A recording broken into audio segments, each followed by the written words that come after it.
Welcome everybody to Spin the Rock. I'm here with my boy Cal. Okay?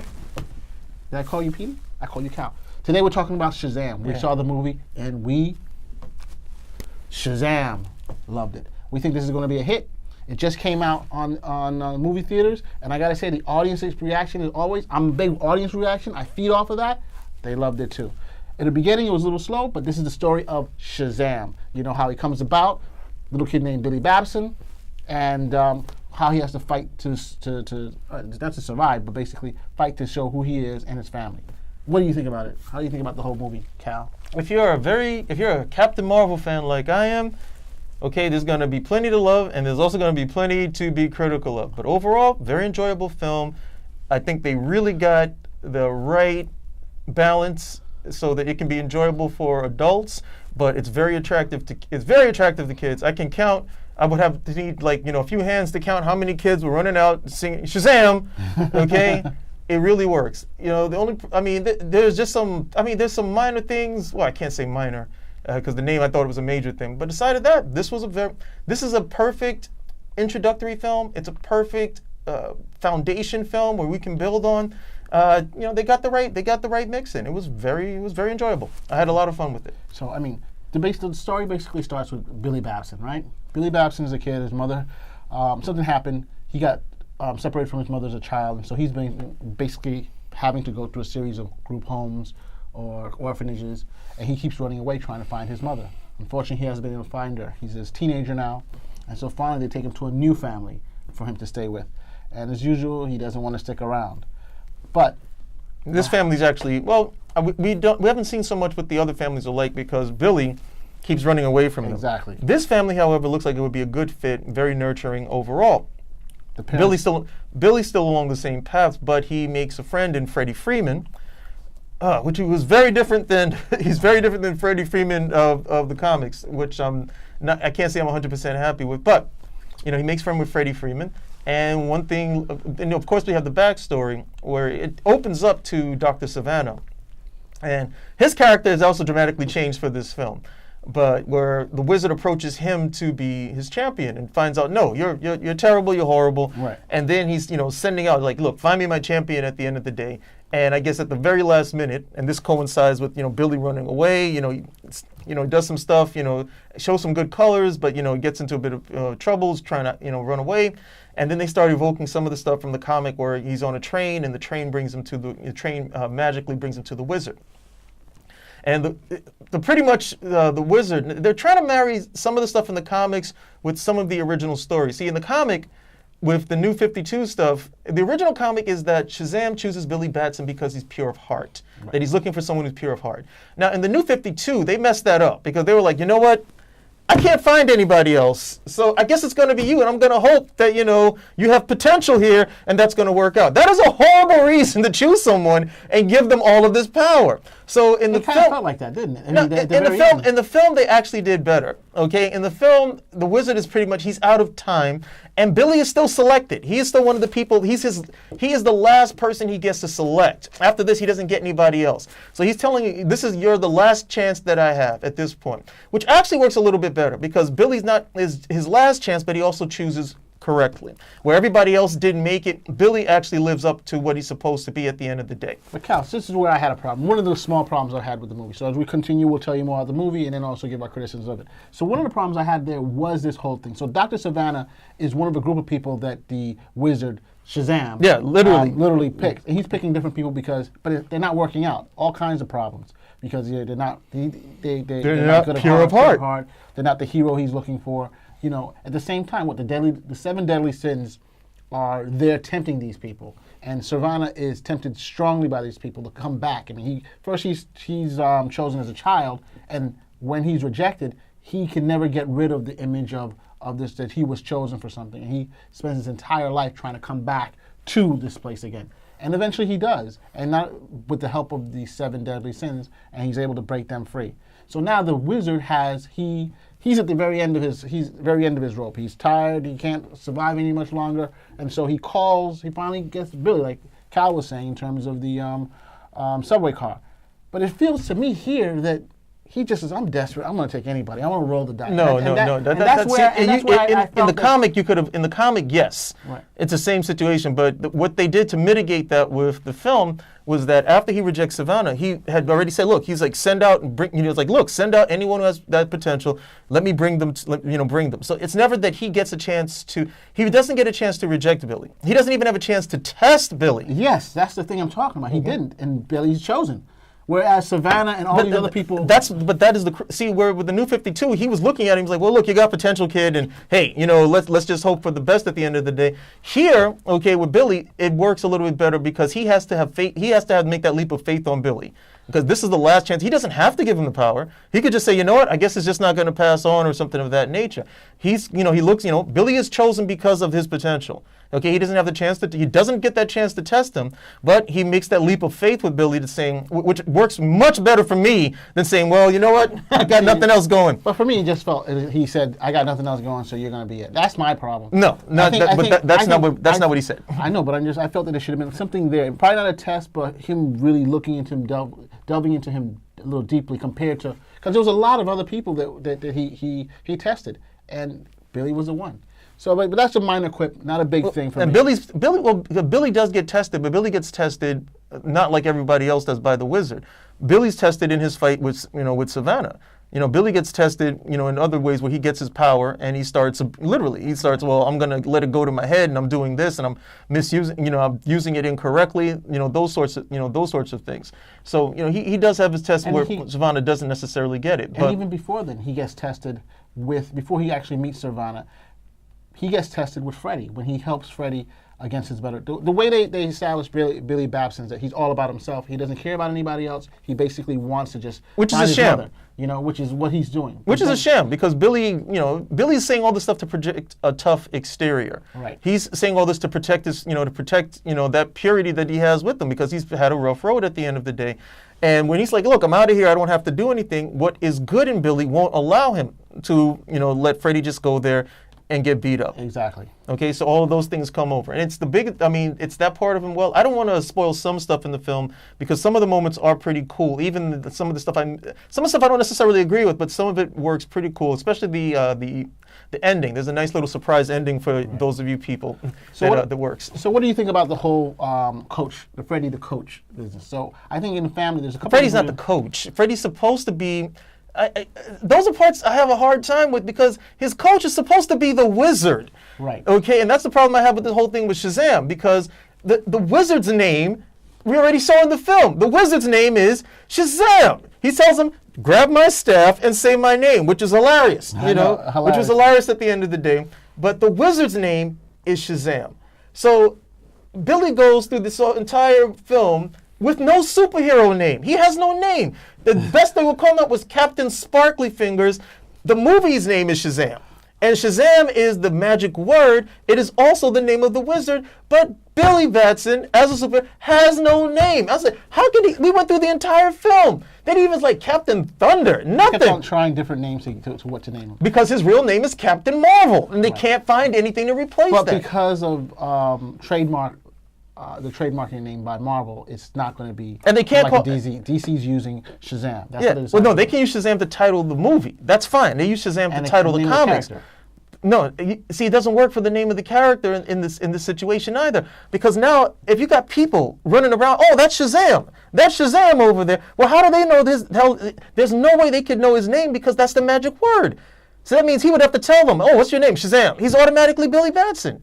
They can't. Nobody can know his name would be. He couldn't be called Shazam. I don't know. That has to work out. So look, you're giving them the magic word. You can't. Your name can't be that. I totally understand that. So one of the things I liked about the film was the strong relationship in his family. One of the biggest guys was Freddie. Freddie was the whole comic book geek, the one who tested when Billy Batson got the powers of Shazam. He came to Freddie asking him to help him, and so Freddie and him go through a series of little training montages where they try to find out what his powers are, his abilities and stuff. And I think that really helped the movie. It really kicked it into gear once that started going in. I think that was fantastic. And definitely the audience was definitely into that. What do you think about that whole thing? That was good. And they didn't go overboard with him acting like a kid. Because the whole idea is he's supposed to be, they want it to be that he's still Billy Batson, even though we see this adult's body, this is literally this kid in Superman's body, if you will. but without going overboard. Because and I thought they did a good job of it. Because some of the stuff that you see him doing as Shazam, it shouldn't be to the point that you couldn't imagine seeing him doing it as Billy Batson. I think at one point he was doing some dance or something of that nature, and I said, okay, that's fine because he's happy in this situation over here. But it shouldn't to the point that when he's as Captain Marvel, that he's acting more childish than he would be, as Billy Batson. So all the other stuff they did, the junk food, maybe we can get some beer over here. And like going that, to a strip club and stuff like that. It's crazy. No, I love that part when he was like, "Hey, just imagine someplace anywhere but here," and he's like, "Okay, the strip club is back there." Yeah, I thought you would like that part. So, also the family, the mother and father in the family, they were both also orphans, and they were in the system, and that's one of the reasons their whole family. You have a whole diverse family, with Freddie being what he has, like he uses crutches, and you have Darla, and you have Eugene, and you have Mary, and you have. I forgot the last guy's name. Mary in the comics is supposed to be Billy's sister. Right. They decided to, I guess they've just done away with that. They're kind of like making her, he kind of likes her, but she's older than him. She's she's getting ready to go to college. And she's like 3 years older or something? Right, and Billy's supposed to be still in high school. Yeah, which... So I don't know how they're going to work all that out. That really, that's a hard one because Mary for me is always going to be his sister. So Billy liking her is like, okay, this is like this incestuous relationship that all these people were insinuating for years. But this is a brought together family, not an actual biological family. You also have, I thought little Darla did a great job in the show. Darla was the sister. Yeah. She was completely funny. For those of you who watch This Is Us, you will recognize the young actress from there.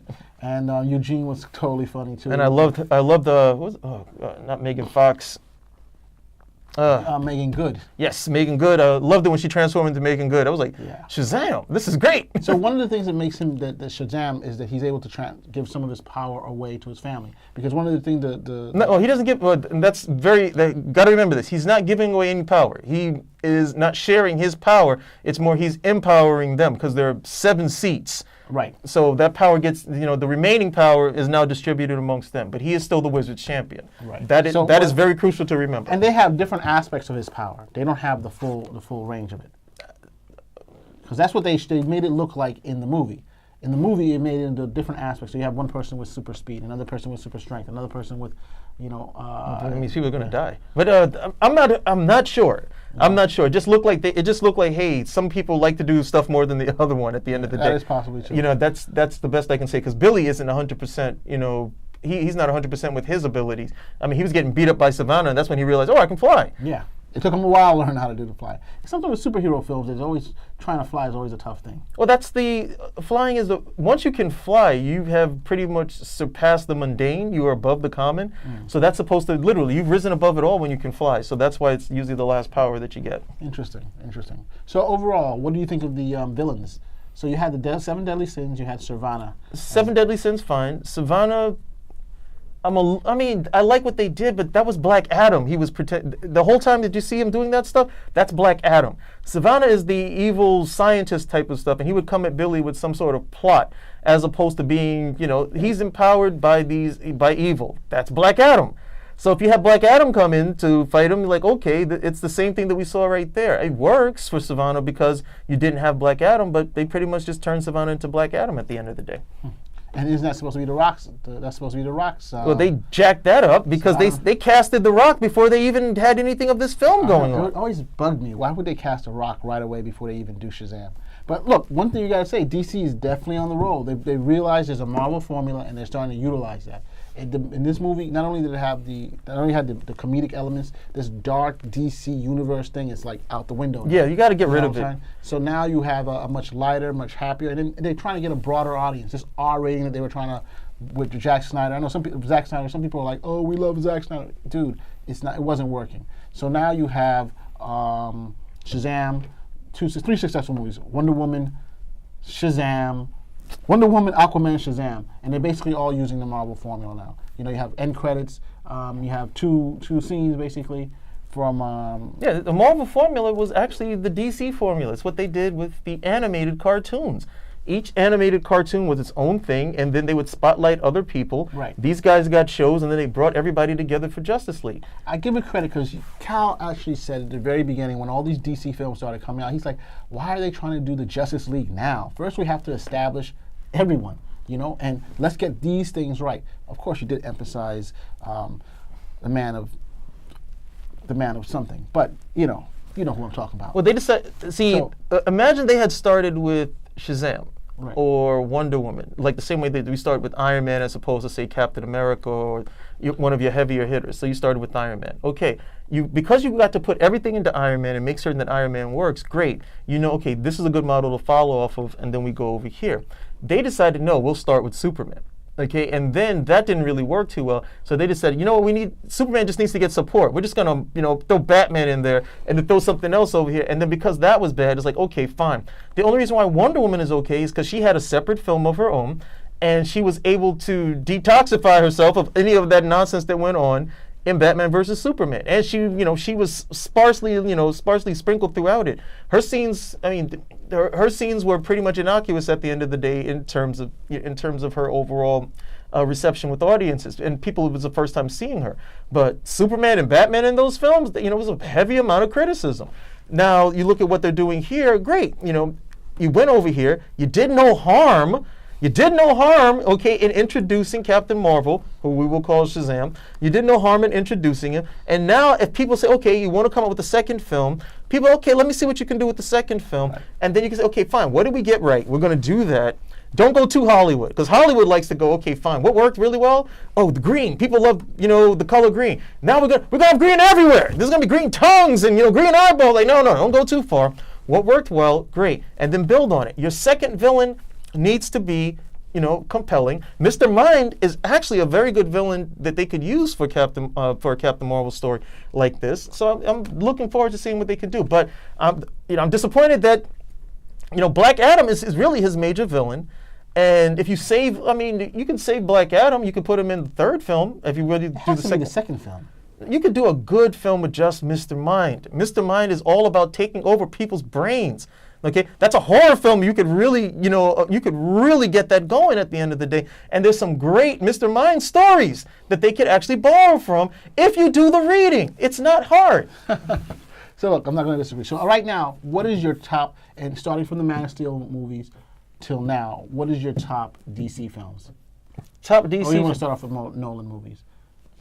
No, the Nolan movies were finite. That was supposed to be. So we didn't do it. So right now, Nolan was like, I'm doing these three films, and they got nothing to do. Right. So they've nothing to do with anything else. So we're starting with the Man of Steel till now. What do you put as your top films right now? Top film. Shazam.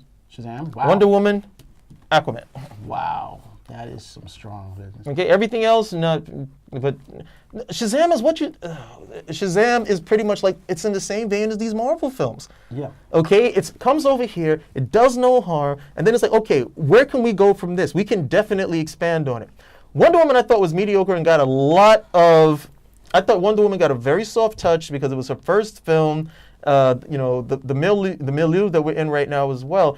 I really want to see what they do with the next film. Mm-hmm. I'm not 100% certain what's going to happen because they're doing this whole time. Well, we're going to see Wonder Woman in 1984 and Steve Trevor's back. And I'm like, how the hell? If you wanted Steve Trevor to stick around, why'd you kill him? You know what? Let's see what you guys have to do. And Aquaman, oh my God. That film made $1 billion. It's very hard for me to be critical because it made so much money. But I'm still like, why the hell? What was going on? It was Christmas and people were just like, here, Merry Christmas. Merry Christmas, Arthur. I think people were just looking for a movie to support, and during Christmas, well, they did. There's always a movie out there that they really. They did to the tune of $1 billion.